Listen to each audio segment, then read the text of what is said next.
Um dos assuntos mais falados, que com certeza você já ouviu, no seu curto, médio e longo prazo de cristianismo, é sobre o filho pródigo. Quem já não ouviu falar a famosa parábola do filho pródigo? Quem já não ouviu? Quem já não, até mesmo, cultuou ao Senhor, onde a mensagem do domingo à noite foi essa? Quem já não prestou um culto com essa temática? Quem já não assistiu um filme? Quem já assistiu uma série? Quem já não assistiu uma novela? É um tema famoso. Pinturas, poemas, filmes, séries, novelas, canções. Então, muita coisa já foi produzida em cima desse título tão interessante chamado Filho Pródigo. E é interessante que você também já deve ter pregado sobre ele, já leu, já meditou. Enfim, eu não sei o que você entendeu acerca do Filho Pródigo, eu não sei o que você percebeu, como isso chegou até o seu coração, de que forma o Senhor falou com você em seu coração, não sei. Mas eu quero, nessa oportunidade que eu estou tendo com você, eu quero falar um pouco mais sobre esse assunto. Aparentemente já tão falado que parece que não tem mais o que falar. Mas o bom é que a palavra ela se renova a cada dia. Ela é infinita. Então eu quero trazer aqui algo sobre o filho pródigo. Tá? Um assunto bem interessante. Então, nós sabemos que uma certa feita Jesus ele declara essa parábola do filho pródigo. E ele conta essa história. Então, sabemos que esse filho um dia ele chega para o seu pai e diz o seguinte: pai, eu não quero mais. Eu não quero mais estar sob a sua autoridade, conjecturando eu, claro. Não está escrito assim. Não quero mais estar sob a sua autoridade, não quero estar sob o seu governo, não quero estar na sua fazenda, não quero estar no seu trabalho, não quero trabalhar para o Senhor, não quero estar sujeito ao Senhor, não quero mais estar aqui. Eu quero ir embora, eu quero a minha parte na herança, eu quero curtir. Não é assim que falam hoje? Curtir? Até ele descobrir que ele foi curtido. E aquele pai ouviu tudo o que aquele filho tinha para lhe dizer. Aquele pai atentamente ouve o seu filho, escuta esse filho, atenta para suas palavras. E aquele pai tenta de diversas maneiras e formas convencer esse filho a não praticar esse gravíssimo e fatal erro. Mas esse filho persiste, reluta em não querer mais estar na fazenda, em não querer mais estar sujeito a esse pai, em não querer mais trabalhar com o pai, em não querer mais trabalhar para esse pai, em não querer mais estar naquele lugar. Ele queria sua parte na herança. Agora, quando é que filho tem direito à herança? Filho, ele só tem direito à herança quando o pai morre. Quando é que um filho tem direito à herança? Quando o pai morre. Então, esse filho, ou esses filhos, têm direito à herança. Caso contrário, não tem. Então, como é que um filho pede ao seu pai sua parte na herança estando esse pai ainda vivo? De uma forma declarada, direta e precisa. Esse filho, ele deseja a morte do seu pai. Eu não vou esperar você descer 7 palmos abaixo da terra, não vou esperar você falecer, não vou esperar você dormir no Senhor. Eu não vou. Eu quero minha parte na herança.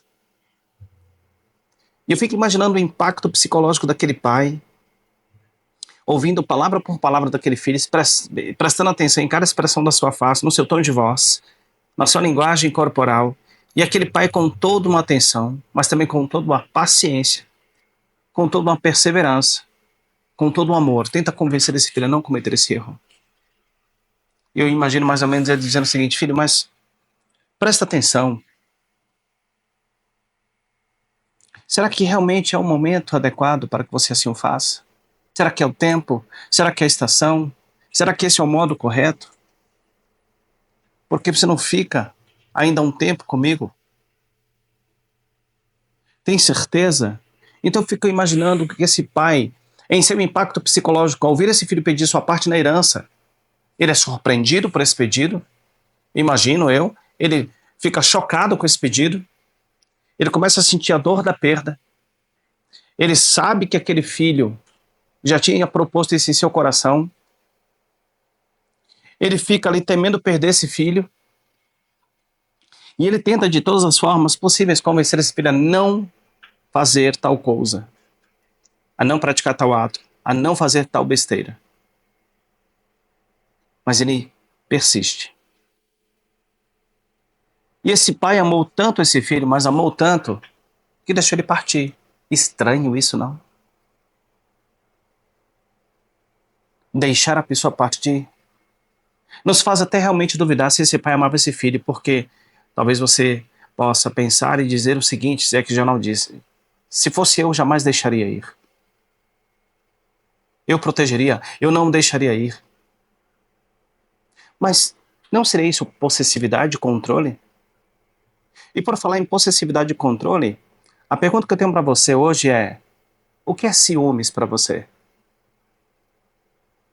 E eu fico nesse exato aqui momento tentando imaginar a sua resposta.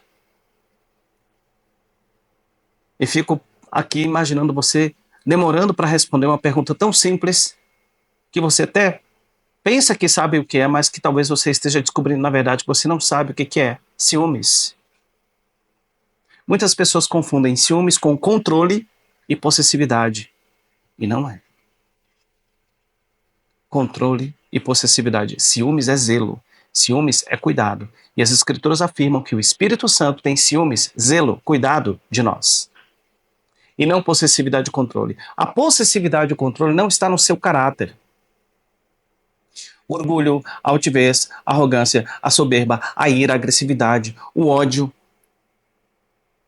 a violência, a obstinação, a rigidez, a dureza de coração, o coração duro, não ensinável, a indiferença, a competitividade, a opressão, o controle, os ciúmes doentio. Tudo isso são componentes da rebelião. A rebelião em si. E o extremo da rebelião é o homicídio. Então, assim, ciúmes não é controle nem possessividade. Ciúmes é zelo. É quando você tem algo que você estima, ou alguém que você estima. Você quer cuidar. Isso tem muito a ver com mordomia, cuidado, zelo, ciúmes. Administrar bem aquilo que é seu. E aquele pai amou tanto esse filho, mas tanto esse filho, que esse pai deixou ele partir. A velha aliança, quando nós lemos o livro de Amós, se não estou enganado, em que o Senhor fala para o profeta ir lá no prostíbulo e casar com a prostituta. E nós sabemos que o meio pelo qual o Senhor falava na época, o governo naquela época era teocrático, e o Senhor falava através dos sacerdotes, falava através dos profetas, e o Senhor pede para o profeta ir até o prostíbulo e casar-se com a prostituta. E eu fico imaginando o impacto psicológico desse profeta, e fico imaginando como era duro, difícil, ousado ser profeta. E aquele homem, então, ele simplesmente ouve e obedece. Isso me atrai, isso me chama atenção, isso me inspira, isso me constrange. A obediência dos grandes homens da época. Ele simplesmente obedece, sem essa preocupação de o que vão dizer de mim, como irá ficar a minha imagem, e o meu nome vai ficar sujo, aparência do mal, que até hoje eu não sei exatamente o que é isso, de acordo com algumas definições que eu escuto.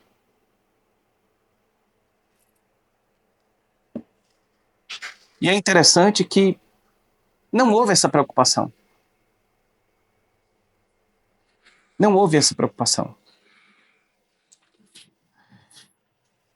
E eu fico imaginando aquele pai pensando, observando aquele filho. E aquele pai, então, permite o filho partir. O profeta, então, foi lá e casou com a prostituta. Sem essa preocupação com a aparência do mal, que vão dizer a meu respeito, como vai ficar meu nome, como vai ficar minha imagem, e o meu status. Que status eu vou ter? Como vai ficar meu nome? Como vai ficar minha imagem? Como vai ficar minha referência? E os comentários que irão fazer sobre mim? O nome disso é amante de si mesmo. Hoje nós vemos tantas pessoas amantes de si mesmo. Nos últimos tempos, assim diz o livro de Timóteo,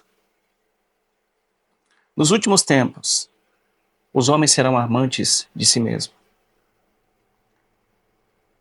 avarentos, mais amantes das coisas do mundo do que amigos de Deus, mais amigos do mundo do que de Deus, mais amantes das coisas do mundo do que das coisas de Deus. Nos últimos tempos, trair-se uns aos outros, entregarão uns aos outros. Quando eu, por diversas vezes, eu ouvi essa palavra, li essa palavra, parei para analisá-la. E essa palavra hoje nunca fez tão sentido como desde o primeiro dia em que eu pude ter o entendimento. Essa palavra hoje para mim faz tanto sentido como nunca fez em toda a minha vida. Só que quando eu pensava nessa palavra, quando eu lia, quando eu meditava, quando eu escutava essa palavra, quando eu via alguém ministrando essa palavra, eu sempre assisti em minha mente, eu sempre assisti através da minha imaginação, colocando a imagem em ação no meu cérebro, pessoas não cristãs. Até que esse ano eu ouvi essa palavra de novo e eu entendi que o amante de si mesmo não é aquele que não tem a Yeshua como Senhor, Salvador e único suficiente. Não é o que não é cristão, mas também o que é cristão. E eu descobri que essa palavra fala de mim, que nos últimos tempos os homens serão amantes de si mesmos. Quando eu me preocupo com o meu nome, quando eu me preocupo com a minha imagem, quando eu me preocupo com a minha fama, quando eu me preocupo com a minha conduta, com a minha moral, com os meus princípios, com os meus valores, em relação à palavra de Deus, é porque os meus valores, meu princípio e minha moral não estão alinhados com a palavra de Deus. Importa que ele cresça e eu diminua. O seu nome está sobre todo e qualquer nome. Não é o meu nome que tem que estar acima, é o dele, o meu tem que estar abaixo. Se eu estou fazendo aquilo que está de acordo com as Escrituras, em seus princípios, em sua palavra, em seus mandamentos, em seus juízos, se eu estou ouvindo e obedecendo, se eu estou andando reto diante do Senhor, não vai importar. Não me importa o meu status, não importa o meu nome, não importa a minha imagem, não importa nada. Não importa nada. Criticaram Jesus porque andou com pecadores. Mas olha, teu mestre, ele anda com pecadores, se assenta com pecadores, e Jesus ele deixa claro, eu vim para os pecadores e não para os sãos. Eu prefiro andar com pecadores do que com fariseus, lembrando que eu também sou pecador. Eu prefiro andar com pecadores, pessoas que reconhecem suas vulnerabilidades, suas debilidades, suas falhas, pessoas que reconhecem, que confessam, que pedem perdão, que se humilham, que se arrependem, que restituem, do que andar com pessoas que não reconhecem, sabem, mas não reconhecem seus pecados. E se autoafirma pessoas santas e justas, quando na verdade não passam de fariseus. Religiosos. A religião matou Yeshua HaMashiach. A religião te recebe por quem você é, mas te expulsa pelo que você sabe. É só religião.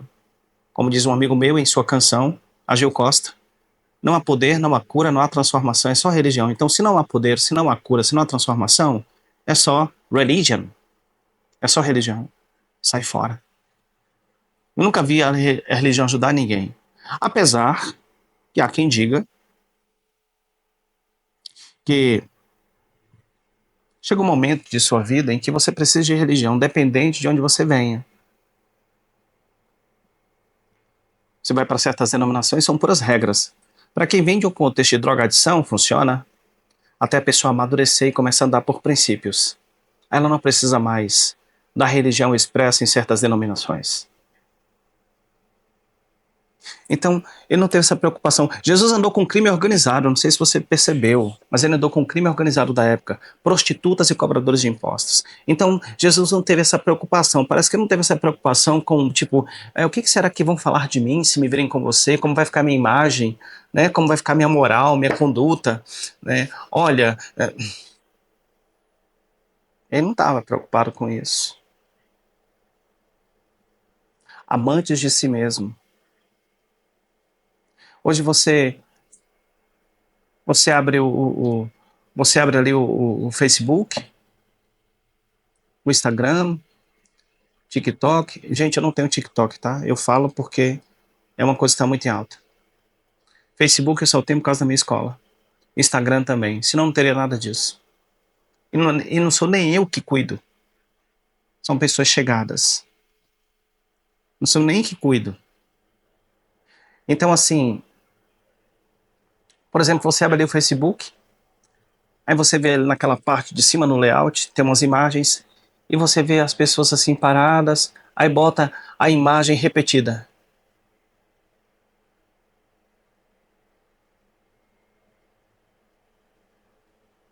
A pessoa apaixonada por ela mesma. A pessoa encantada, isso é encantamento. Seduzida, encantada, e a causa do encantamento, que a seduz porque ela se permite seduzir, é pela carência. Então hoje, como ela tem um poder da máquina, ela tem um poder da imagem, ela tem um poder da mídia, ela tem um poder do vídeo, ela tem um poder dos filtros.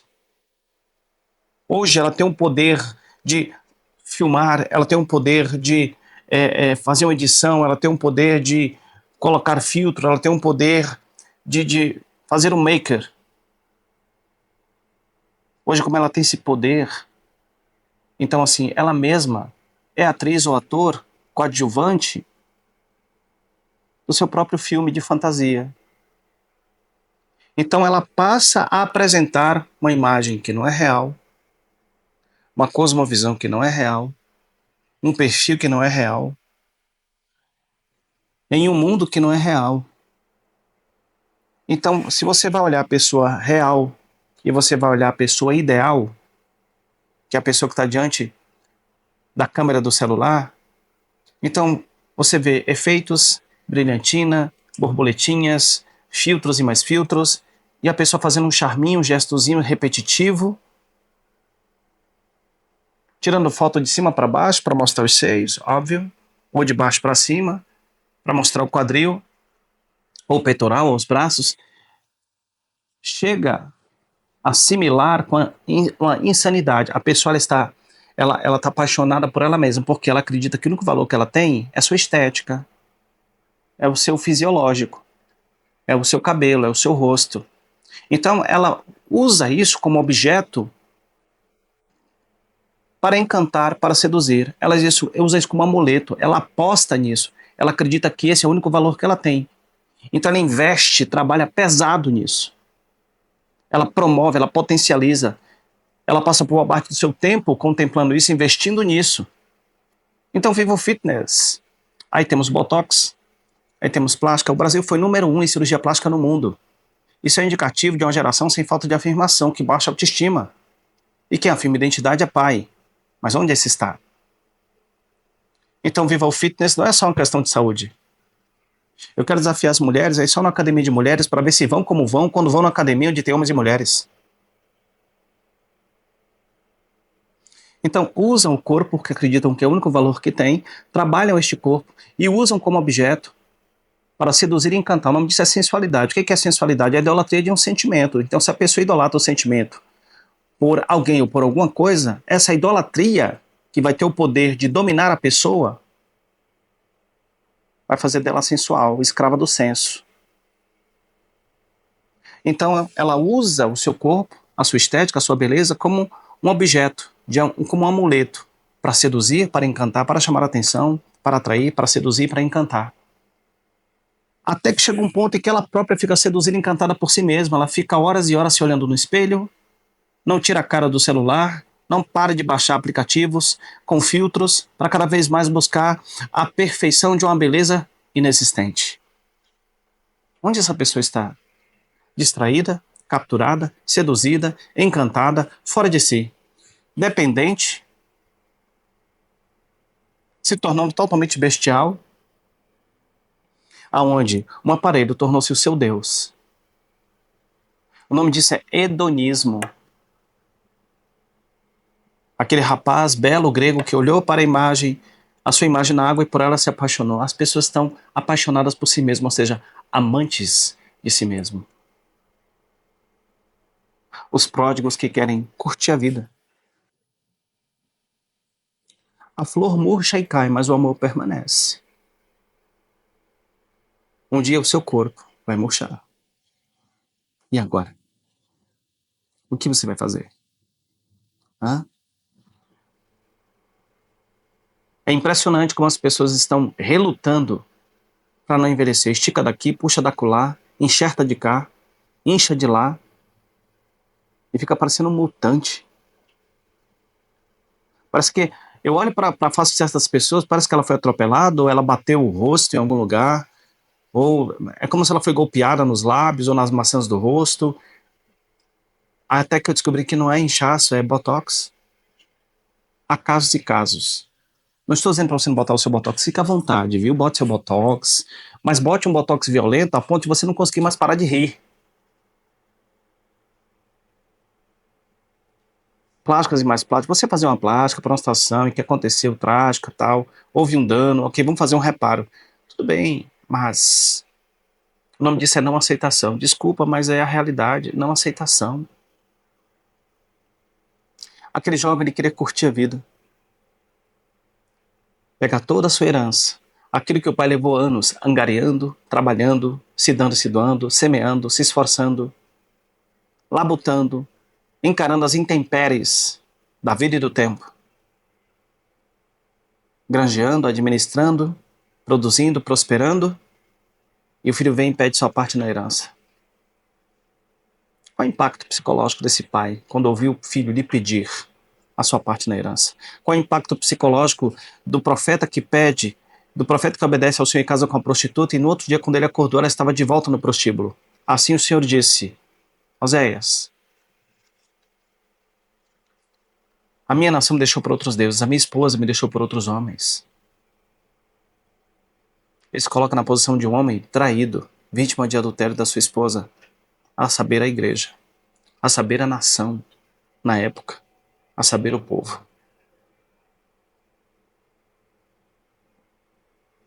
Aquele pai, assim como o Senhor, permitiu que Israel fosse após outros deuses, que a sua esposa fosse após os seus amantes. Assim como o profeta permitiu que a sua esposa voltasse para o prostíbulo. Ele amou tanto a Israel que deixou ela ir após outros deuses. Ele amou tanto que deixou a prostituta voltar para o prostíbulo. Esse pai amou tanto esse filho que deixou ele partir. Então não confunda amor com paixão. Se você bem soubesse, você jamais casaria apaixonado, porque paixão é vício no outro. Beira a esquizofrenia, beira a insanidade. É puro encantamento e sedução. É vício no outro, não é amor. Então, hoje eu tenho que acreditar que eu não... Eu concordo quando afirmam que não há amor à primeira vista. Se eu perguntar para você se você quer casar ou casou apaixonado, provavelmente você vai afirmar que sim. Casou nada.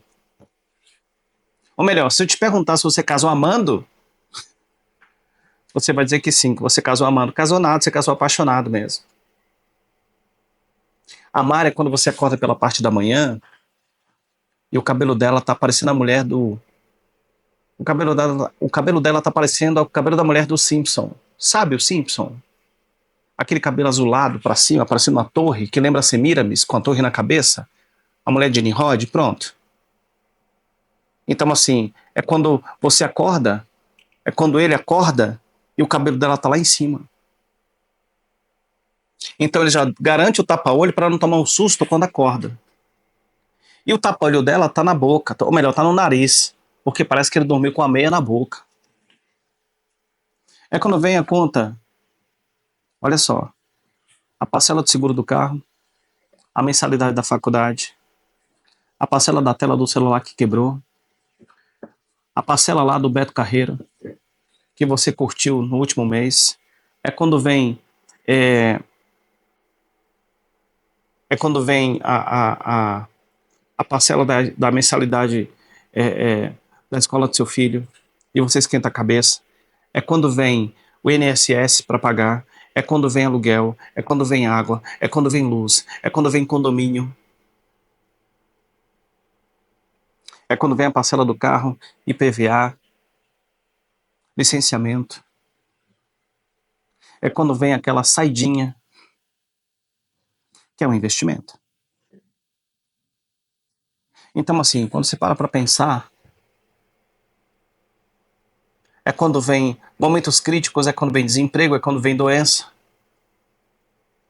É quando um entra no banheiro que o outro acabou de sair, o outro para, assustado, olha para trás e pergunta: alguém morreu aqui dentro? Amar começa aí. Sabe por quê? Porque de acordo com 1 Coríntios 13, o amor tudo suporta. O amor tudo crê.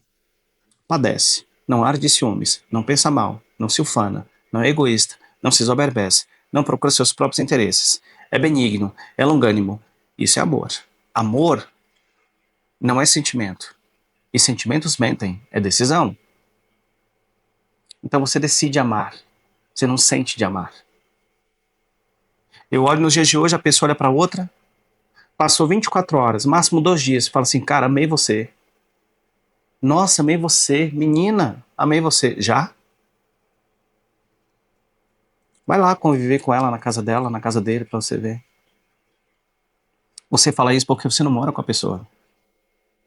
Então é fácil dizer: não, olha, nossa, amei você, amo você. Sério? Já? Rápido? Um casalzinho começa a namorar. Uma semaninha, eu te amo. Really? Seriously? Is that true? É verdade? Sério? Olha. Então eu penso que nós precisamos rever o conceito de amor. Essa palavra não pode ser banalizada, isso é muito sério. Jesus praticou 1 Coríntios 13 conosco. Esse pai libera esse filho por amá-lo.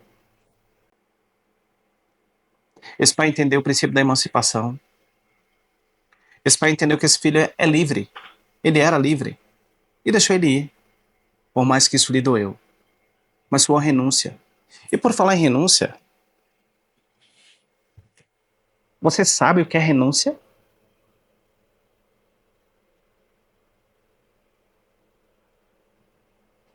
Toda renúncia, ela causa dor.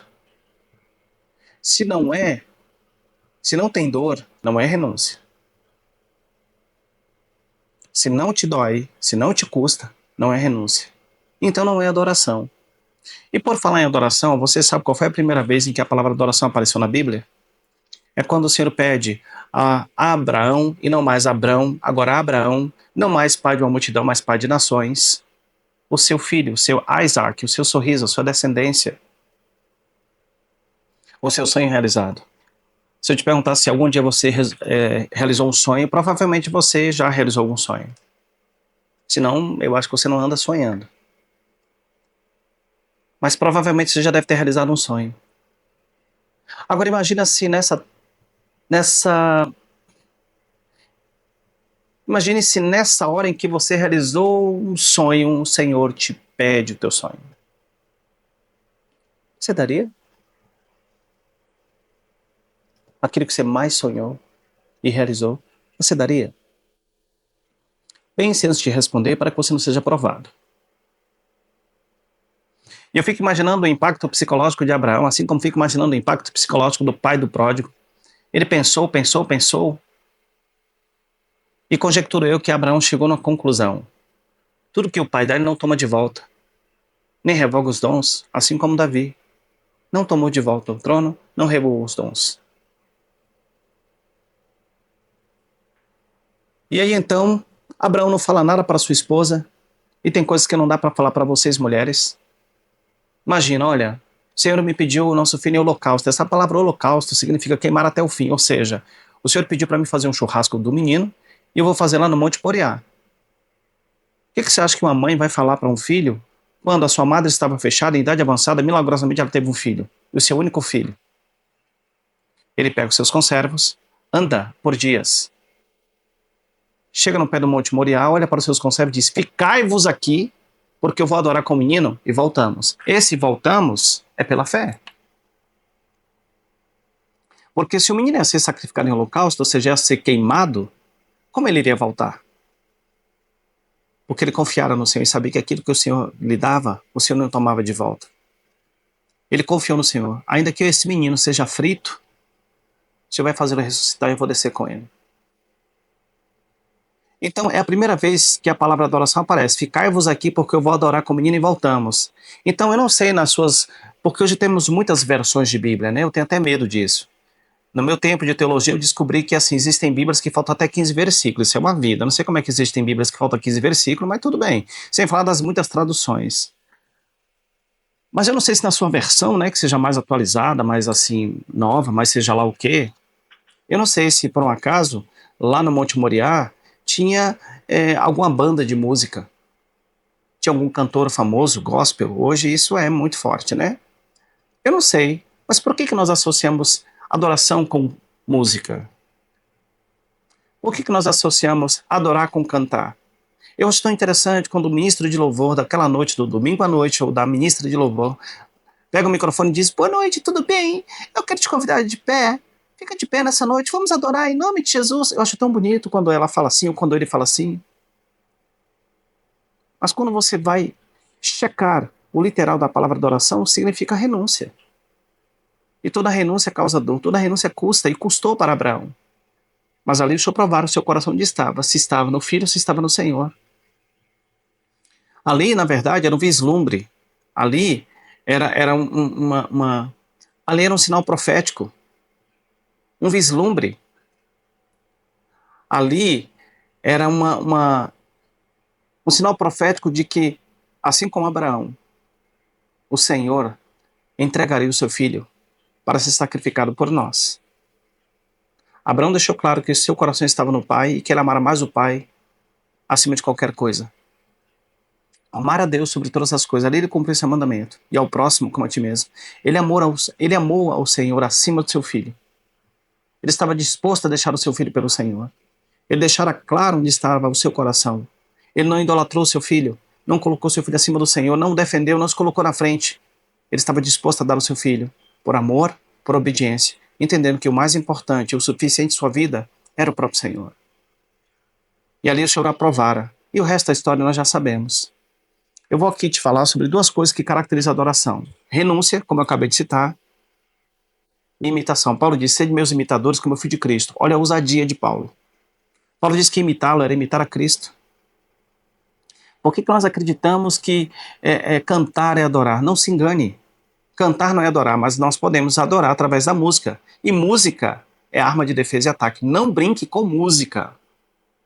Não brinque com música. Uma certa feita eu vi uma entrevistada do Jô Soares discutindo com ele acerca da música, se era divina ou se era arte. E o Jô Soares afirmou: ela é arte.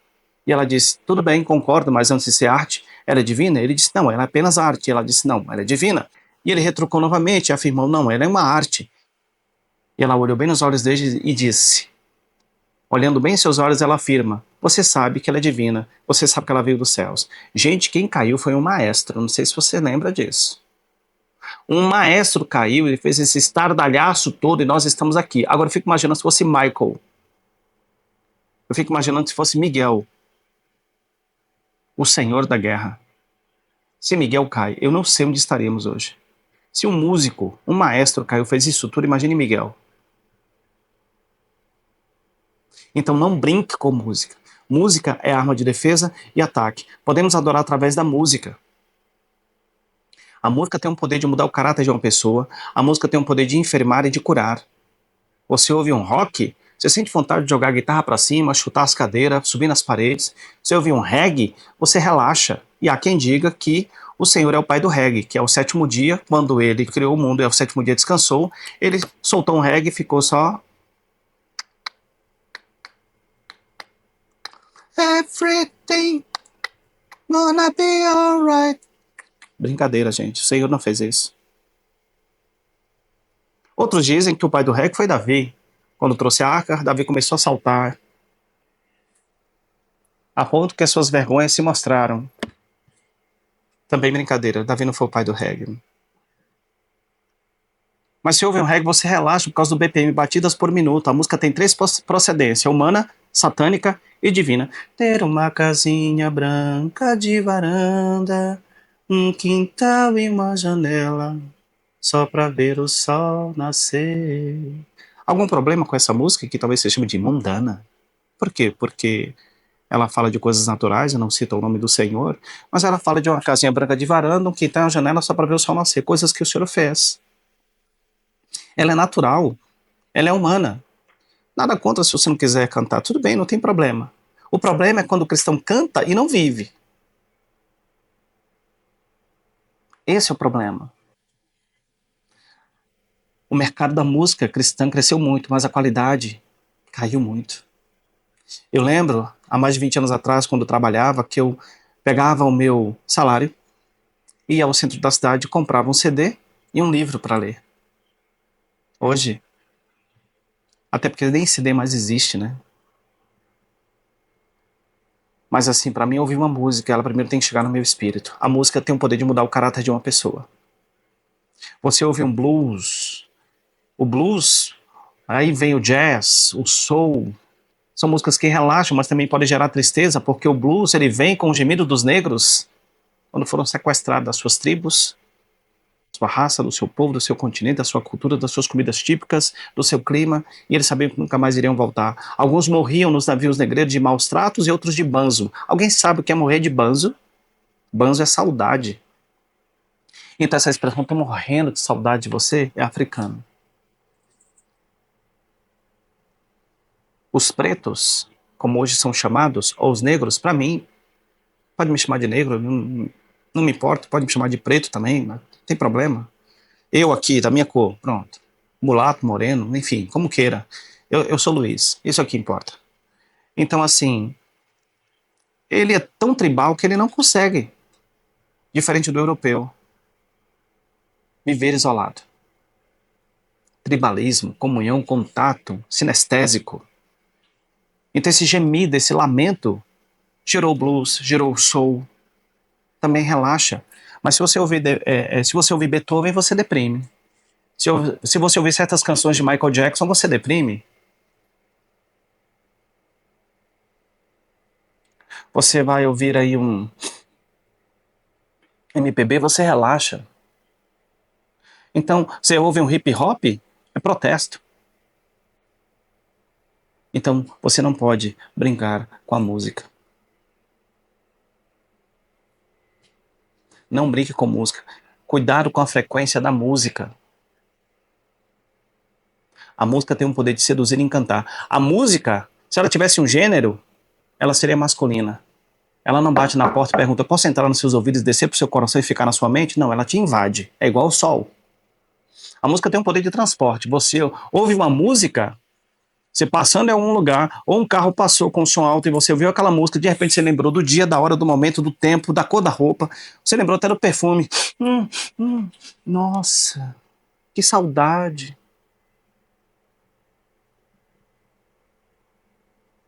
A música, ela tem um grude para tirar uma música só outra. Então, cuidado com a música. A música tem três procedências. Ou melhor, ela está dividida em três partes: harmonia, melodia e ritmo. Melodia é a parte principal da música, qualquer teoria musical vai te ensinar isso. A melodia tem a ver com as notas agudas, é como se fosse a ponta de um foguete, tem o poder de perfurar a esfera espiritual, ligando o teu espírito ao espírito de quem você está cantando e adorando, não sei quem é. Depois vem a parte do meio do foguete, as notas médias, almas, dar e receber, é quando você está falando palavras de amor e ouvindo palavras de amor. As músicas que nós ouvimos hoje, o, o tal do o sertanejo, né? Enfim, é muita alma depressiva. Você ouve inclusive sertanejo, você pensa em que? Adultério, sofrimento, sofrência, né? Falar hoje sofrência, que de sofrência? O vício em sofrer, músicas para emborrecer. Gera depressão, gera tristeza, gera angústia, frustração. Eu não quero alimentar minha alma com essas coisas. Não estou dizendo para você parar de ouvir isso. Mas assim, cada um se identifica com o estilo. O problema não é o estilo, é a letra. É a letra. Então, a música, ela é poderosa. Cuidado com a música. Muito cuidado com a música. Ela tem o poder de seduzir e encantar. Cuida com a sua frequência, com o seu BPM. Ok? Então, assim como o Senhor liberou Israel para ir após outros deuses, a sua esposa para ir após outros homens, o profeta para liberar e deixou a sua esposa, que se tornou prostituta, voltar para o prostíbulo, assim esse pai também amou tanto esse filho que deixou ele partir. Onde você vai conferir essa história? No Evangelho segundo São Lucas, capítulo 15, versículo 11 a 32, que fala sobre prodigal son, o filho pródigo. Ok? Então esse pai deixa esse filho partir. E foi uma adoração, porque foi uma renúncia, e renúncia é causadora. Eu descobri que emancipar filho é uma adoração, por quê? Porque dói. Eu emancipei minha filha, não legalmente, mas espiritualmente, cerimonialmente. Eu emancipei quando ela fez 13 anos de idade, meu filho quando fez 14. Fiz o rito de passagem dele e dela. Quando meu filho estava para casar, eu comecei a sentir uma crise, eu comecei a sentir a dor da partida dele. E quando eu penso em liberar o Samuel, quando eu penso que vai chegar o tempo dele ir, eu já me peguei chorando. Mas é mister que seja assim. Filhos não são meus, filhos são do pai. Eu sou pai, sou avô, mas eu nunca vou deixar de ser filho. Eu também sou filho. E se tem uma coisa que ele trabalha com o princípio da emancipação para que se cumpra o multiplicai-vos, o ide, e eu não posso pecar contra isso. Meus filhos nasceram para uma missão chamada em propósito e cabe a mim representar a paternidade do Altíssimo para eles. Eu não posso falhar no meu ofício. Assim também esse pai, ele libera esse filho e esse filho vai. E esse filho então vai para terras distantes, várias mulheres, vários clientes, vários amigos, vários dólares e vários inimigos. E ele gasta dissolutamente. Dissolutamente é a palavra, de forma pervertida. Gandaia, imoralidade, bagunça, dentre outras palavras que você queira definir, enfim. Até que todo o seu dinheiro acaba. E quando acabou o seu dinheiro, parece que os amigos foram juntos. Amigos? Então, assim, as mulheres foram juntos, os amigos foram juntos. Então, tudo acabou. Acabaram os clientes, acabaram os amigos, acabaram as mulheres, acabaram-se os dólares, acabou o seu dinheiro. E ele se vê sem amigos, sem mulheres, sem dinheiro. Ele se vê numa condição totalmente vulnerável, desprotegida, frágil, sozinho, rejeitado, abandonado, traído, humilhado. Foi como ele se sentiu e foi o que aconteceu com ele, foi como ele ficou. E aí, para gravar a situação, vem uma grande fome naquelas terras por onde ele estava. E a fome o visitou, o caos se estabeleceu, a seca. A conexão à vida se esvai, se foi. Veio a seca, veio a fome, veio a morte. E aí então ele sai desesperado e ele consegue um emprego, não, um serviço. Cuidar de porcos. Pastor de porcos. Há uma diferença entre de pastor de ovelhas e pastor de porcos, viu? Talvez em um outro momento a gente possa conversar sobre isso. E ele foi pastorear porcos. E ele se vê ali, em meio aos porcos. Ele deveria estar desnutrido, desidratado, cabelo e barba enorme, sujo, mal cheiroso, com caspa, dermatite. Seus dentes deveriam estar bem sujos, mau hálito. Ele deveria estar rasgado, suas roupas apodrecidas. Ele deveria estar bem mal. Pés inchados, doente, com verminose ou parasitas. E ele olha em meio ali os porcos, em meio àquela lama, E além da lama que mal cheirava, as fezes do porco, a urina do porco, comais. Toda aquela situação.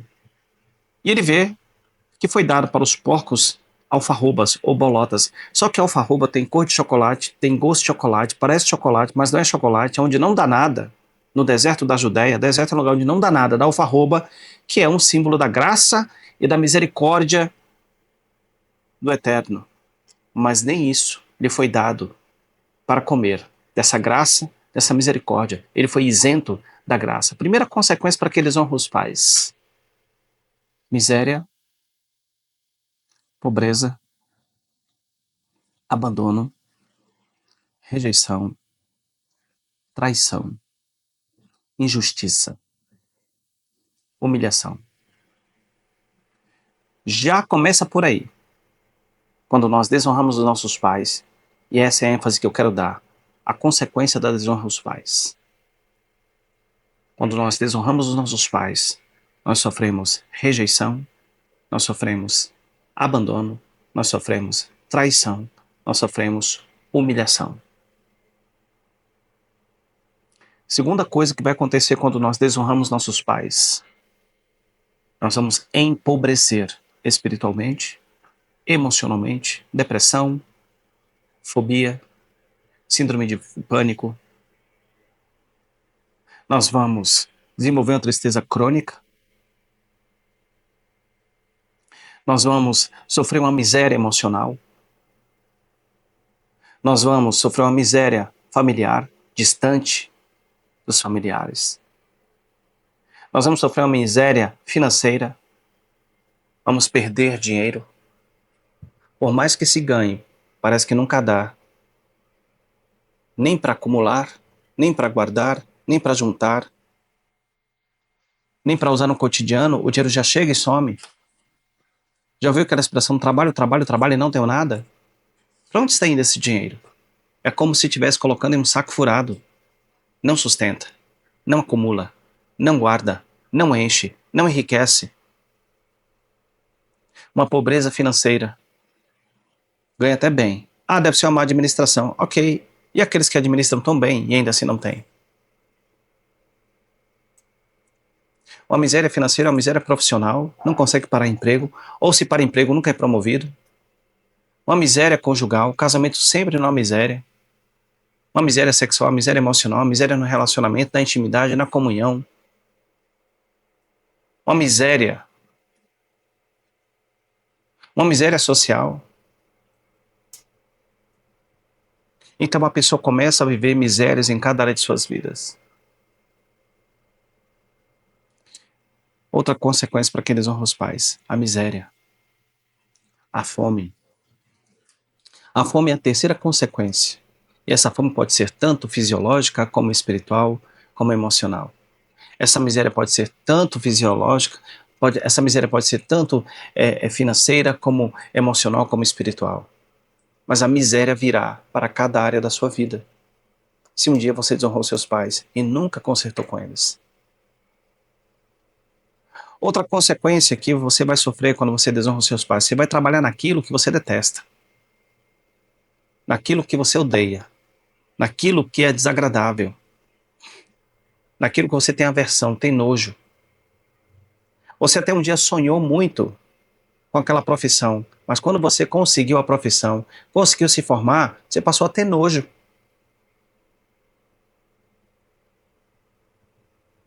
Outra consequência para quem desonra os pais é essa.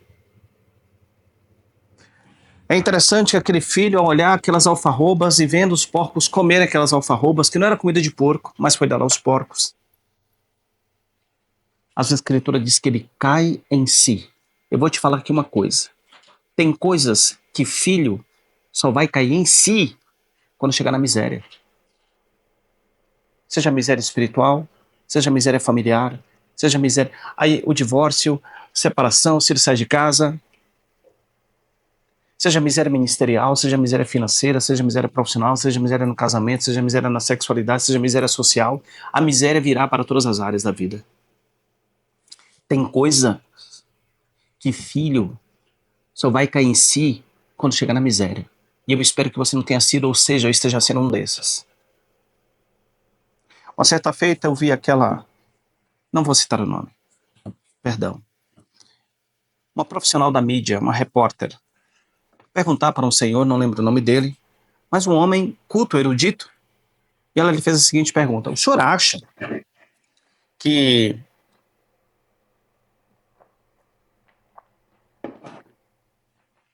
a nossa geração venceu a sua? E ele disse: olha,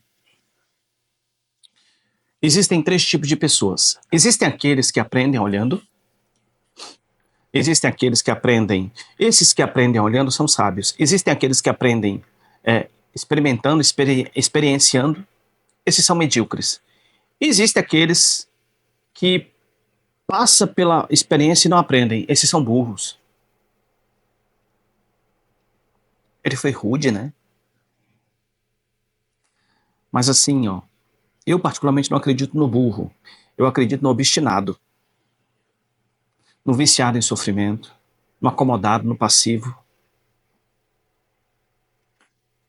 no amante de si mesmo, no amante das trevas e não da luz, não quer saber da verdade, quer permanecer no mundo de fantasia.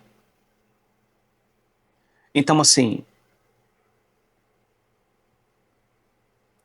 as escrituras afirmam que ele caiu em si.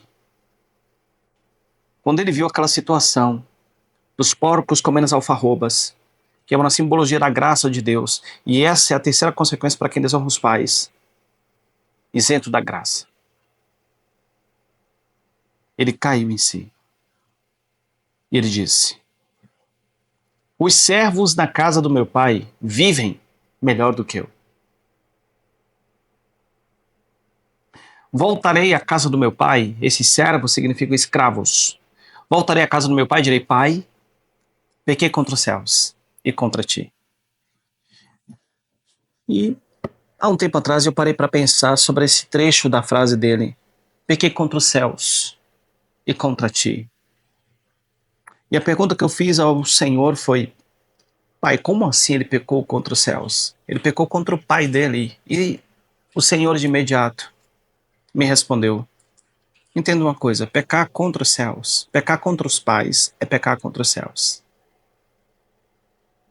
Eu aprendi que existem três céus. O judeu acredita em sete. Três ou sete, não sei. Eu só sei de uma coisa: no céu tem muita coisa. E eu não quero pecar contra os céus. E ele voltou para a casa do seu pai.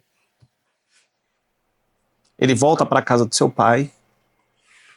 E é interessante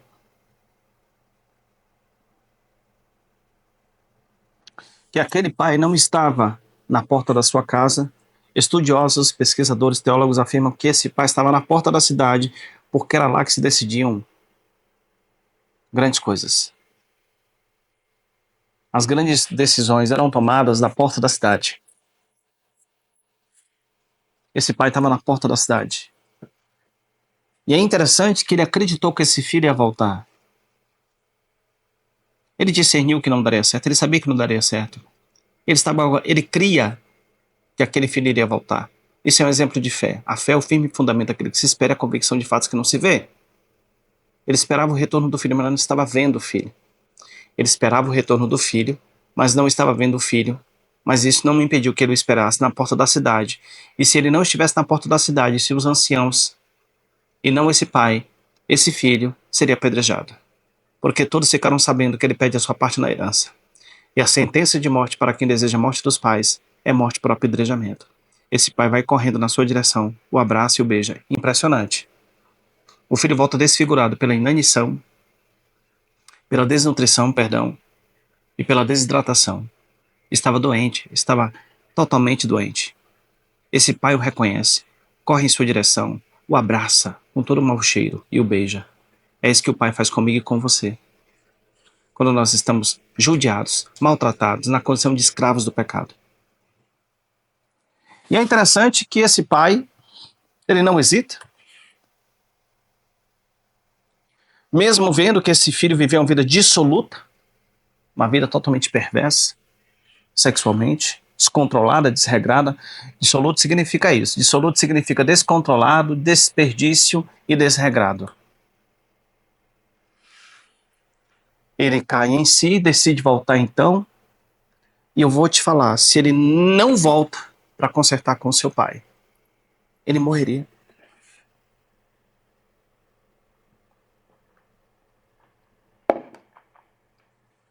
Volta para casa antes que seja tarde demais. Volta para casa para que você não morra antes do tempo. Volta para casa para que sua vida se estenda na face da terra. Pecar contra os pais é pecar contra os céus. Isso é loucura. É insano. Come back home. Volta para casa. Ele cai em si. Ele volta para casa. E aquele pai de primeira mão dá uma ordem: preparem a melhor roupa. Quando você para ver algumas imagens na internet, você vê aquele jovem saindo cheio de pompa, aparato. Você vê aquele jovem sendo muito bem vestido. E ele volta com as vestes apodrecidas. Primeira coisa que eu observo, ele volta descalço. Quando nós estudamos nas escrituras acerca dos pés descalços, nós sabemos que quem andava descalço era o escravo. Você pode estar com o melhor calçado e o mais caro que você já pagou, por causa daquela marca, que você não paga no sapato, você paga na marca. Mas você pode estar descalço espiritualmente. Você já experimentou, já experienciou de caminhar na praia ou em casa? É muito gostoso e agradável. Mas você já experienciou caminhar no asfalto, no chão? Você já experimentou isso? Já viveu essa experiência de você caminhar por quilômetros descalço? Não na praia, não em casa, pelas ruas. Andar quilômetros e quilômetros e quilômetros.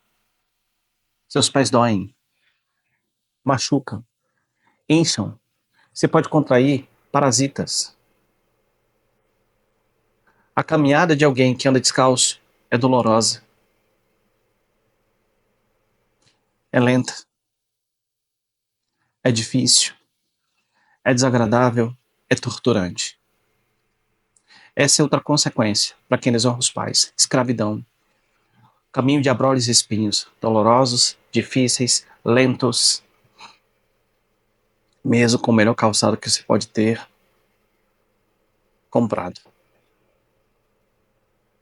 Outra consequência, ele chega com as roupas apodrecidas. Isaías 61, quando nós lemos Isaías 61, que inclusive é a palavra que o Senhor me deu para estar em missões, fala de vestes de louvor, ao invés de espírito angustiado. As vestimentas apodrecidas dele representam o espírito angustiado. Você pode estar com a roupa mais cara, que você pagou na grife mais cara, as suas vestes espirituais podem estar apodrecidas. Isso fala de um espírito angustiado. E a angústia é um afeto difícil de descrever, mas é uma sensação iminente de perigo. A angústia vem do medo, e o medo vem da ameaça.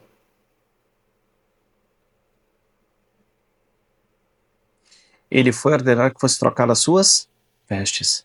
Volta para casa, porque lá tem sandália para os teus pés.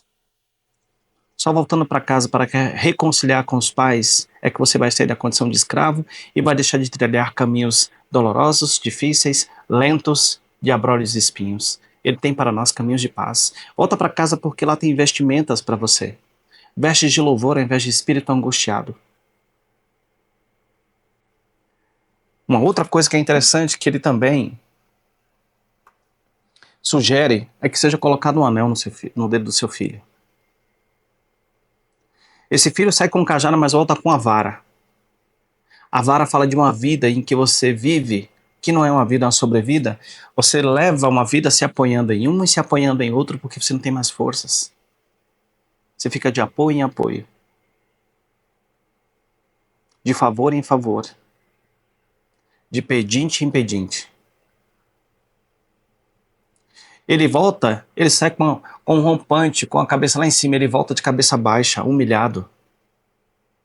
Volta para casa, porque lá tem um cajado te esperando. Sabe por quê? Porque quem afirma identidade e destino é pai. Volta para casa para levantar tua cabeça, para olhar nos olhos do teu pai. Você não nasceu para andar de cabeça baixa, como derrotado. Mas o único meio de você andar de cabeça erguida, não como escravo, mas como filho, não como derrotado, mas como vitorioso, é você voltar para casa para se acertar com seus pais. Eu não conheço ao longo de 21 anos, 21 anos? Não, 18 anos, trabalhando com libertação, trabalhei com aconselhamento cristão, trabalhei com personalidade humana, hoje com terapia, hoje fazendo análise.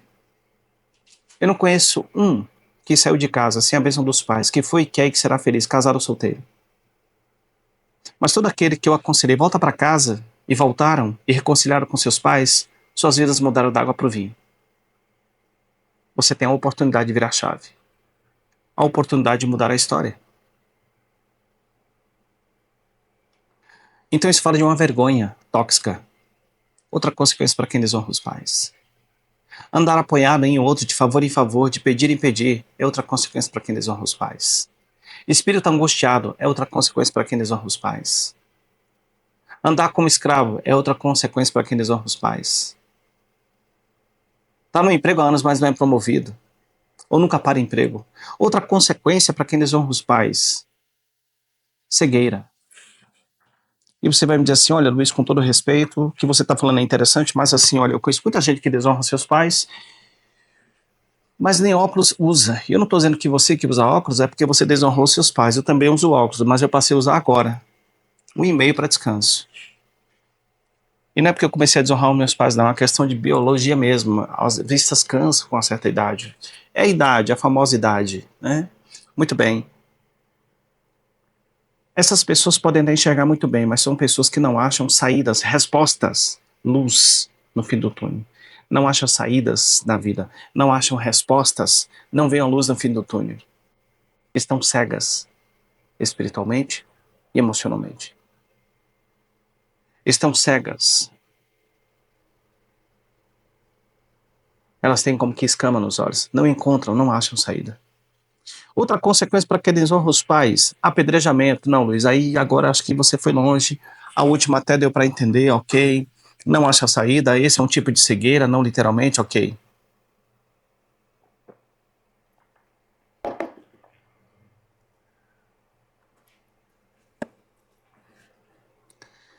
A pessoa é espancada na vida. A vida torna-se duríssima para essas pessoas. E às vezes até literalmente são espancadas, confundidas com alguém, algum marginal. Quando não, apanha dentro do casamento. E quando eu digo apanha no casamento, não estou falando só de mulher não, porque tem um que apanha da mulher. Só não tem lei para protegê-lo, né? Apanha na vida, a vida torna-se duríssima para essa pessoa. Quando não, se machuca do nada, cai. Então, assim, ela está sendo espancada na vida. Uma outra consequência para quem desonra os pais, enfermidades crônicas. A pessoa sempre vive de posto em posto. Quando não, está sempre lá no plano, nos seus convênios. Quando não, já tem uma farmácia dentro de casa. Sempre está doente. Ou então, assim, o problema de saúde nunca cura.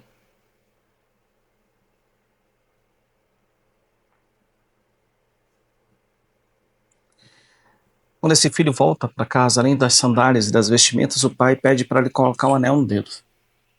E anel no dedo representa identidade. Volta para casa, porque lá você vai começar a ter visões e vai deixar de ser cego.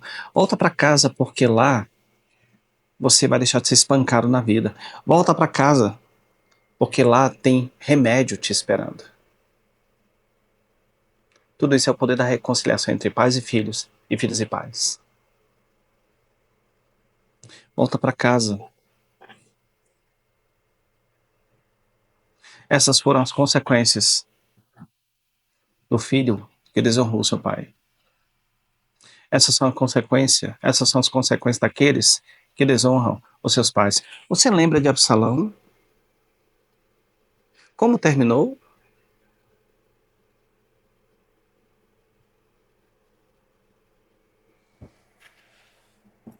E dentre outros tantos exemplos que nós temos nas escrituras de filhos que desonraram seus pais e terminaram muito mal.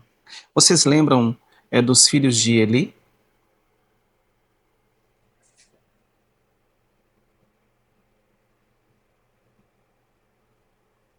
Exatamente. É pai que afirma identidade. Anel na Bíblia representa a identidade.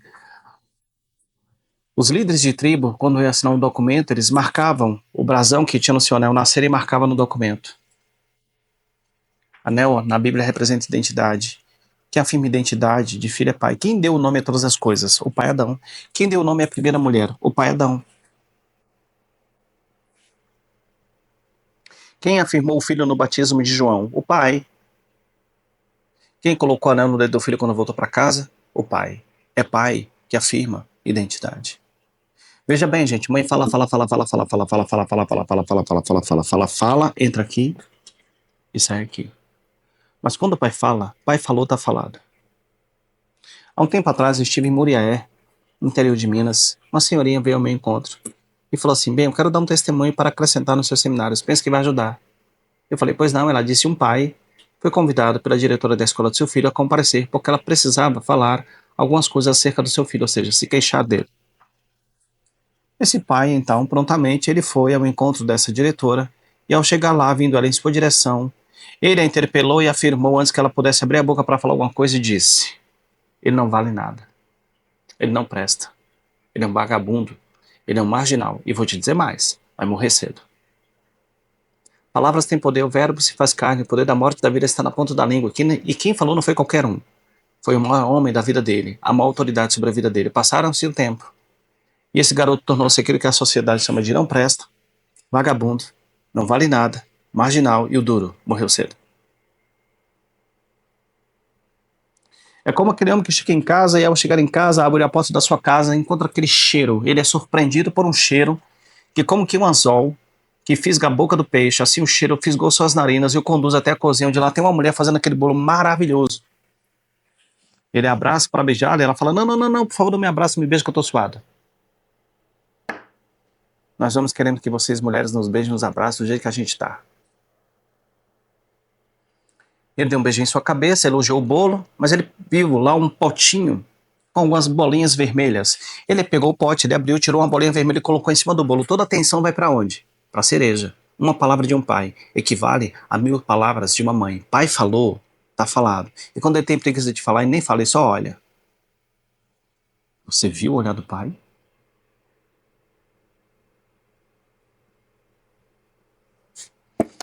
Volta para casa. Volta para casa não é para você morar lá não. Volta para casa para você se reconciliar. Reconhecer, confessar, pedir perdão, se humilhar, se perdoe, se arrepender, restituir. E tenha certeza que sua vida vai mudar completamente e você vai garantir a sua descendência. Então volta para casa. Isso é adoração porque é renúncia causa dor, renúncia do seu ego, renúncia das suas razões, renúncia do seu orgulho. Volta para casa. Seu pai não tem cópia, cuide dele. Reúna em vida e não no funeral. Porque quando você pensar em desejar e dizer para ele certas coisas, já é tarde demais. Não deixe para falar tudo o que você quer falar sobre sentimentos e emoções, sobre pensamentos, escolhas, crenças, desejos e vontades quando ele estiver sendo 7 palmos abaixo. Ele não vai ouvir. Reúna em vida e não em morte. Há um tempo atrás, um pai abandona sua esposa e suas filhas. Isso é o macho, não é o homem. Passado um tempo, esse macho se torna homem, recebe Jesus como Senhor e Salvador único e suficiente, ouve o Evangelho, entra em seu coração, se permite convencer pelo Espírito Santo, que o convence, ele aceita esse convencimento.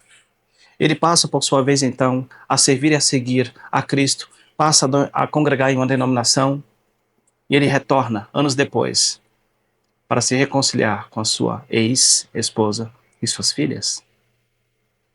A ex-esposa o perdoa, a filha mais velha o perdoa, mas a filha mais nova não o perdoa. E ele passa a procurá-las, e ele passa a frequentar a casa delas e passa a relacionar com a mais velha, mas a mais nova sempre resistindo.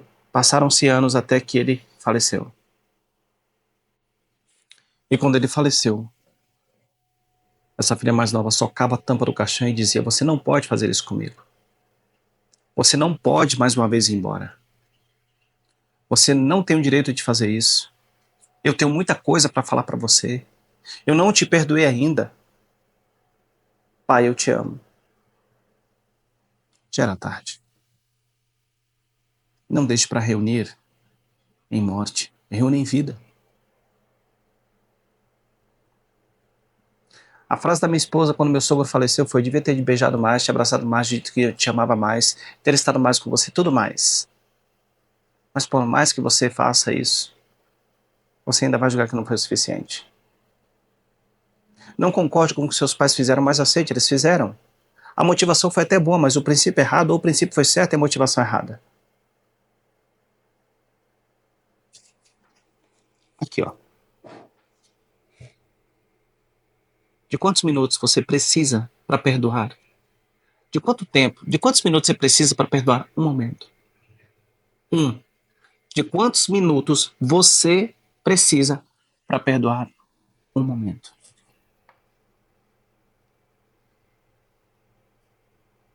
De quantos minutos você acha que Cristo precisou para te perdoar, inclusive até hoje? Você não pode oferecer uma graça aquém da que você recebeu. Você não merecia ser salvo e foi, você não merecia ser perdoado e foi. Volta para casa. Se você quer que tudo vá bem na sua vida. Primeiro mandamento com promessa: honra teu pai e tua mãe para que teus dias de vida se prolonguem na terra. Se você não quer dias longos, se você não quer ter vida longa, não quer ter dias longos, se você quer morrer prematuramente e da pior maneira possível, continue. Mas se não, se você quiser mudar e garantir sua descendência, volta para casa. Luiz, meu pai já morreu. Ok. O perdão não é para que você, não é para que ele seja livre, é para que você seja livre. Ele morreu, mas a falta de perdão está viva dentro de você. Perdoe. Libere o perdão. Não estou dizendo que é fácil, mas eu quero te dizer, é possível. Não quero entrar também nessa temática do perdão, porque é um assunto também vasto e precisaremos de mais um tempo como esse para poder falar sobre isso. Mas o perdão também é uma adoração porque ela é uma renúncia. Ninguém sente de perdoar e sim de esganar. Mas perdão e amar é decisão e não sentimento.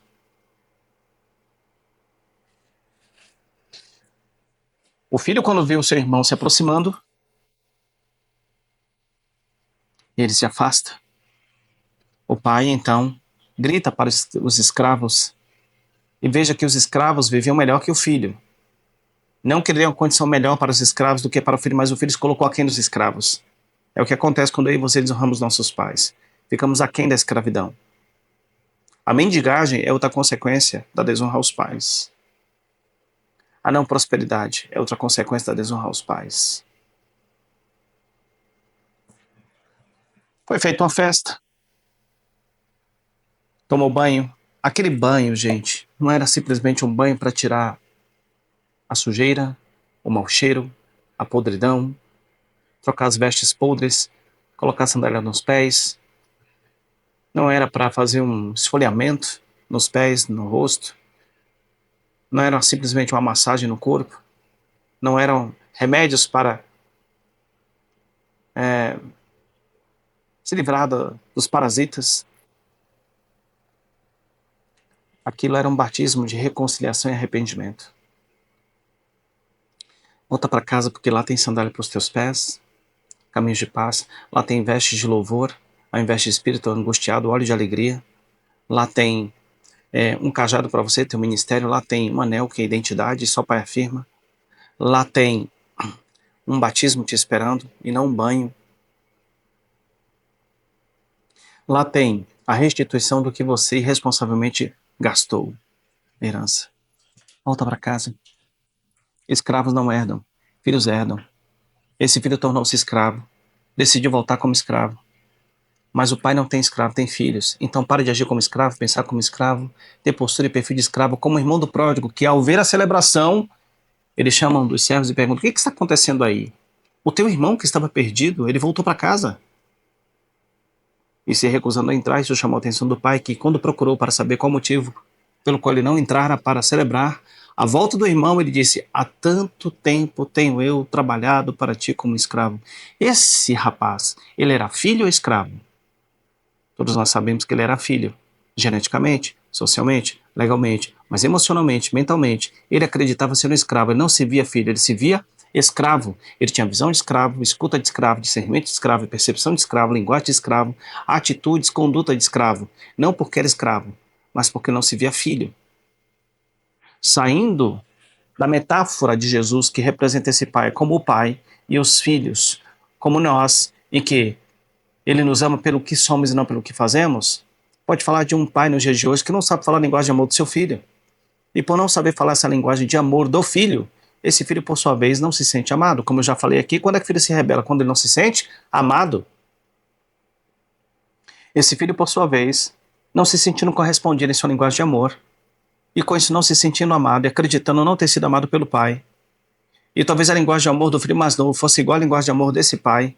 E os nossos pais, avós e bisavós, tataravós, não tinham acesso, como já disse aqui, a um acervo de conhecimento como nós temos. Livros como As 5 Linguagens de Amor, do Gary Chapman. Não havia tanta acessibilidade a tanto conhecimento, a tanta informação, a tudo que nós queremos. Hoje nós temos. Então os nossos pais, avós e bisavós não sabem, possivelmente, nada acerca dessas coisas. Os meus pais, por exemplo, acreditavam que amar é dar comida, dar roupa e dar educação. Bem, já falei sobre isso. E na verdade, não é isso. Isso é o suprir das necessidades primárias, secundárias e terciárias. Ter casa, ter comida, ter roupa e ter educação, isso, escola, estudo, Instituto da Criança e do Adolescente, o Estatuto da Criança e do Adolescente garante isso. Então esse filho pode falar: olha, o ECA me ama, porque ele diz que eu tenho direito a casa, comida, roupa e educação. Então, volta para casa. Esse filho, de alguma certa forma, não se sentiu amado pelo seu pai e começou a trabalhar, e ele buscou fazer, e fazer excessivamente, e fazer incondicionalmente, e fazer sem cessar, e fazer obsessivamente. E aí ele desenvolve uma mente escrava, na sua tentativa frustrada e infeliz de chamar a atenção do seu pai e com isso ter o seu amor, querendo comprá-lo através dos seus feitos. Esse é o órfão. Ele valoriza o fazer porque não sabe o ser. E se você valoriza o fazer em vez do ser, há uma grande probabilidade de você ter uma profunda ferida de rejeição num grau de 50%. Então não tente comprar o amor do seu pai e nem o amor do pai pelo que você faz. E não precisa lutar para comprar esse amor, porque você já o tem, ele é o próprio amor. Ele nos ama por quem somos e não pelo que fazemos. Ele não vai negociar comigo e com você. Esse filho, na verdade, ele representa o religioso. Aparentemente santo, aparentemente obediente, aparentemente bonzinho, aparentemente limpo, aparentemente não dá trabalho, aparentemente boa conduta, aparentemente responsável, aparentemente disposto, aparentemente atento. É o filho que diz: eu vou fazer e não faz, enquanto o que foi é diz que não vai fazer e faz. São extremos da mesma vara. Um tem mente feminina, o outro tem mente masculina, um é introvertido, o outro é extrovertido, um é tribal, o outro é reservado. Um é de pessoas, o outro é de tarefas. Um, quando nasceu, dormia a noite toda, o outro, quando nasceu, não dormia a noite. Um tem uma linguagem de amor e outro tem outra. Um é rebelde ativo, outro é passivo. Um tem um problema de orgulho, altivez, arrogância, soberba, agressividade, ira, fúria, ódio, teimosia, cobiça, inveja, violência, controle, possessividade, coração rígido, duro, não ensinável, rebelde, homicida. O outro tem um problema de autocomiseração, autodestruição, espírito apagado, tristeza, angústia, indiferença, apatia, insensibilidade, se isola, se exila. tem tendência ao suicídio. Esses dois irmãos representam extremos da mesma vara. Representam o órfão de dentro que fica em casa e o órfão de fora que vai embora.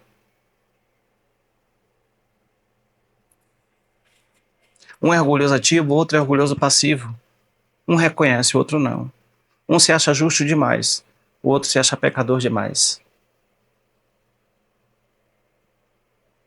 E o pai continua amando esses filhos por quem são e não pelo que fazem ou deixam de fazer. Você ama seus filhos pelo que eles fazem ou por quem são? E se ele não tirar 10, e nem 9, e nem 8, e nem 7, e nem 6, e só tirar 5? Você quer o filho ideal ou o filho real? A minha terapeuta me fez essa pergunta: você quer a filha ou o filho ideal ou real? Eu falei, eu quero real. Ali eu caí, sim, porque eu percebi que eu estava buscando o filho e a filha ideal, quando o que eu tenho real. O sonho é meu, mas a decisão é deles. Vamos botar isso na cabeça. Vá viver os seus sonhos. Vá buscar suas realizações, suas conquistas. Não busque realizar seus sonhos em cima de seus filhos, explorando-os, manipulando-os, frustrando-os, para que faça aquilo que você quer, porque você não conseguiu fazer, nem ser, nem viver, nem estar e nem ir. Problema seu.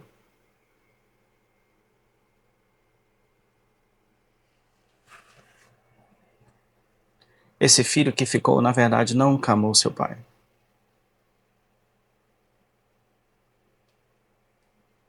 Esse filho era cruel, frio, religioso. Não conhecia a graça, conhecia a lei. Levantava a bandeira da meritocracia.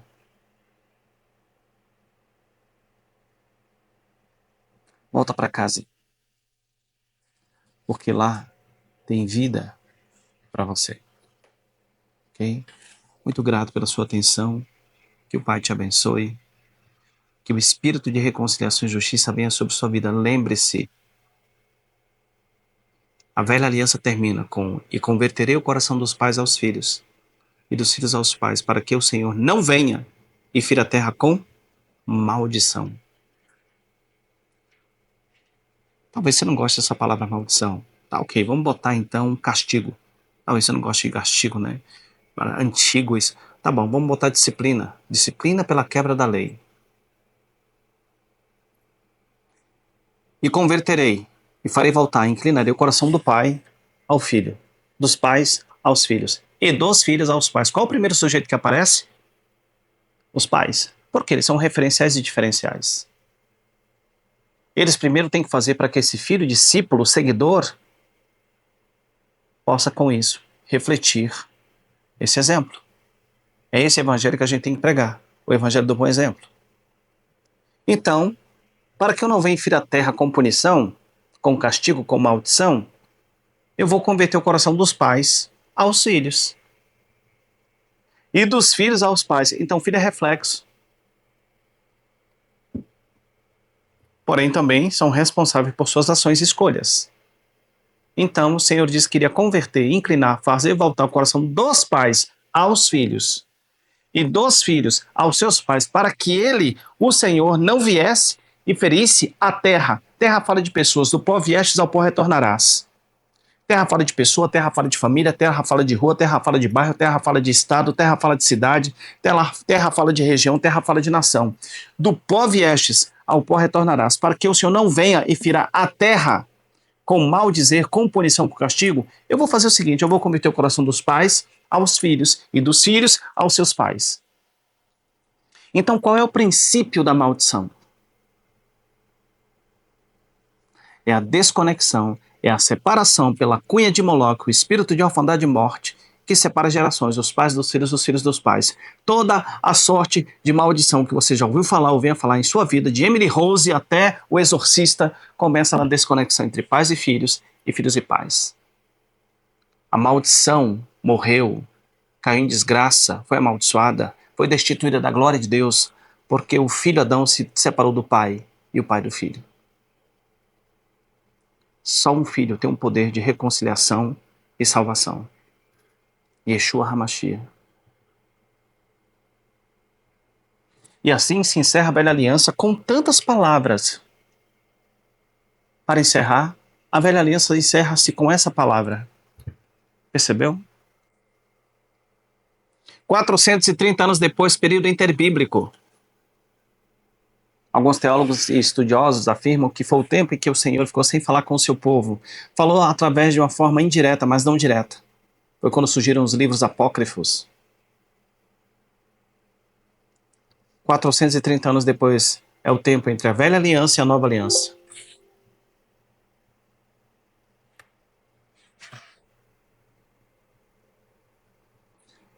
A nova aliança começa com um homem que morava no deserto, chamado John. Já ouviu falar de John, o Batista? João Batista morava no condomínio chamado Desert Village. Ele morava no deserto. Não precisa ter medo do deserto. Não se preocupe. Você vai para o deserto. E quem vai te levar para o deserto não é o diabo, é o Espírito Santo. É o Espírito Santo que vai te levar ao deserto para te provar. O deserto é um lugar que ou você passa por ele ou você morre nele. Deserto é um lugar de extremos. E quando o Espírito Santo te leva ao deserto, que é um lugar de extremos, é para você aprender a lidar com seus extremos para chegar no equilíbrio. O deserto é muito quente durante o dia e muito frio durante a noite. Quando o Espírito Santo levar você ao deserto, não se preocupe. O deserto é onde você irá vivenciar, testemunhar as mais poderosas e maravilhosas manifestações do Senhor em seu poder. É onde você tem a sua fé potencializada, nutrida, aumentada. Onde você vivencia milagres. O deserto é o lugar do encontro dos grandes homens. Aonde Moisés encontrou o Senhor? No deserto. Aonde Satanás encontrou Jesus? No deserto. Deserto é onde o órfão morre e nasce o filho. Veja, todos aqueles que saíram do Egito morreram. Esses eram os órfãos. Porque órfão não herda, porque ele é escravo, o filho herda. E quem herdou a terra prometida foram os filhos. Então, pense nisso. A nova aliança começa com João Batista, que morava no deserto e era cheio do Espírito Santo. Seu cardápio, gafanhoto e mel. Sua grife, camel. João Batista vestia pele de camelo. Era cheio do Espírito Santo e morava no deserto. Queremos tanto ser cheios do Espírito Santo, mas não queremos encarar um deserto. Queremos tanto ser cheios do Espírito Santo, mas não queremos uma dieta. Queremos tanto ser cheios do Espírito Santo, mas não queremos nos humilhar. Humilhação, gente, não só nos enche do Espírito Santo, mas também humilhação. Humilhação é uma arma poderosíssima da batalha espiritual. A mulher cirofenícia, através da sua humilhação, liberta sua filha. Foi nem Jesus que a libertou, foi o poder dela se humilhar diante dos pés de Yeshua HaMashiach. Você quer mudar a sua vida? Você quer transformar e não melhorar? Volta para casa. Esse mesmo João Batista, ele declara: eis que vem aquele do qual não sou digno de desatar as sandálias, ou alparcas, e ele converterá o coração dos pais aos filhos, e dos filhos aos seus pais. A nova aliança começa com João Batista, declarando a mesma palavra da velha aliança, que termina com essa palavra, e a nova aliança começa com essa palavra. Por que será? Não existe vida fora da paternidade. O mundo está numa decadência e elegância de forma degradante porque ela está desconectada da paternidade. O homem está sendo caçado. Homem não tem dia internacional. Homem não tem uma lei que o proteja. Homem morre 8 anos mais cedo. Homem está nos piores trabalhos que tem insalubridade. Estão nos prédios mais altos, nos últimos andares, pintando, e não a mulher. Estão no profundo da terra, desentupindo esgoto, e não a mulher. Estão nos piores trabalhos de garis, não é que não tenha mulher, mas eu nunca vi. A minas de carvão.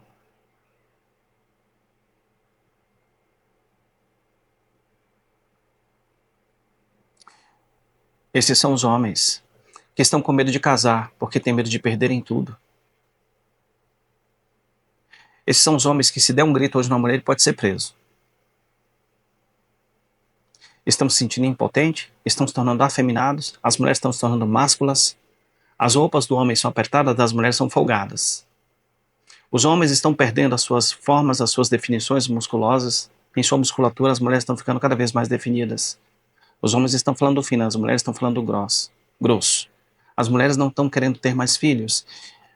A natalidade no Brasil caiu mais de 2%. Nós estamos nos tornando uma nação geriátrica, então daqui a alguns anos nós vamos ter que convidar de novo a Europa, e dessa vez convidar para vir a colonizar o Brasil novamente.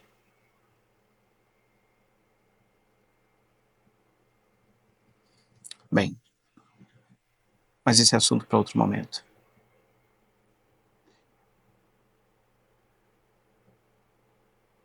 Que você possa, é o desejo do meu coração, até porque só se vive uma vez, fazer dos seus dias úteis. Essa é a minha oração. Senhor, ensina-me a contar os meus dias para que eu alcance o coração sábio. Senhor, não permita que os meus dias sejam vaidade. Só se nasce uma vez na vida, só se vive uma vez, só se morre uma vez. Eu não tenho tempo a perder, gente. Eu tô com um amigo aqui me ajudando a gravar esse vídeo para você, porque assim, eu tô cumprindo com a missão, com o chamado e com o propósito. E vou te falar mais. Meus olhos viram, meus ouvidos não viram, e nem entrou no meu coração que eu estarei aqui nesse estúdio, na Faculdade de Aconselhamento e Saúde de Base de Jucum de Almirante Tamandaré, gravando isso. Mas há muito eu tenho ouvido acerca do que eu tenho para oferecer para minha nação e para as nações. E se esse vídeo chegou na sua casa, a minha imagem na sua TV, minha voz aos seus ouvidos, é porque o Senhor está te alcançando. Não por mim, mas pelo amor que Ele tem pela sua casa e pela sua família. Eu não tenho tempo a perder. Você não tem tempo a perder. A coisa mais preciosa que você tem é o seu tempo. O que você vai fazer com tudo isso que você viu? A quem muito é dado, muito é cobrado. Aproveite a oportunidade que você tem, se os seus pais estão vivos. Ou cuide de quem ficou no lugar deles. O que eu desejo para você é reconciliação e justiça. Você pode, talvez já ter ouvido muitas pessoas falarem o seguinte: mas que tipo de mundo eu vou deixar para o meu filho? A questão não é que tipo de mundo você vai deixar para o seu filho, mas que tipo de filho você vai deixar para o mundo. Anos atrás eu li um livro que marcou minha vida, Pais que Mudaram o Mundo. Na capa estava Barack Obama, Kofi Annan, Muhammad Ali, Malcolm X. Estava alguns presidentes dos Estados Unidos, não lembro agora os nomes. Estava Gandhi. Enfim, homens que marcaram a história da humanidade. Mas não estava exatamente falando desses homens, mas estava falando dos pais desses homens. Pais que mudaram o mundo. Quando o pai enviou para o seu pai, você como filho, foi para mudar o mundo. Você é um sinal na Terra. Muitas coisas aconteceram no dia que você nasceu, que é um indicativo da movimentação que houve no mundo espiritual. Você nasceu para mudar o mundo. Você nasceu para acertar o alvo, porque filho é flecha na aljava do valente. E flecha foi feita para acertar o alvo e não errar. Agora, é claro que depende do arqueiro. Mas mesmo que o arqueiro tenha errado, o vento, que é o Espírito Santo, pode conduzir você para o alvo certo, porque você tem um pai além de um pai. A questão é se você quer acertar o alvo. E você tem filhos. E se não tem, os terá. E se não terá, você pode adotar. E é responsabilidade sua conduzi-los para o alvo. E esses filhos podem mudar o mundo. A verdade é que você não tem ideia. O Senhor te amou tanto que Ele te deu algo que ninguém tem, seu filho. Pensa nisso. E eu te abençoo nesse momento. Que o pão jamais falte sobre sua mesa. Que dela se alimente o órfão, a viúva e o estrangeiro. Que não falte sementes, nem fertilidade e nem força, para que se multiplique sobre a sua mesa o pão e para que dela se alimente as nações. Que os órfãos da sua cidade, do seu bairro, da sua rua, do seu estado, da sua região, da sua nação e de outras nações, ao te verem, te procurem e vejam em você a paternidade do Altíssimo, a você homem que está me vendo, e veja em você a maternidade do Altíssimo, a você mulher que está me assistindo. Lembre-se, o verdadeiro evangelho é cuidar de órfãos, viúvas e estrangeiros. Eu fui chamado para ser pai, além de outras coisas. Essa é minha maior missão. Eu te abençoo em nome de Yeshua. Muito obrigado.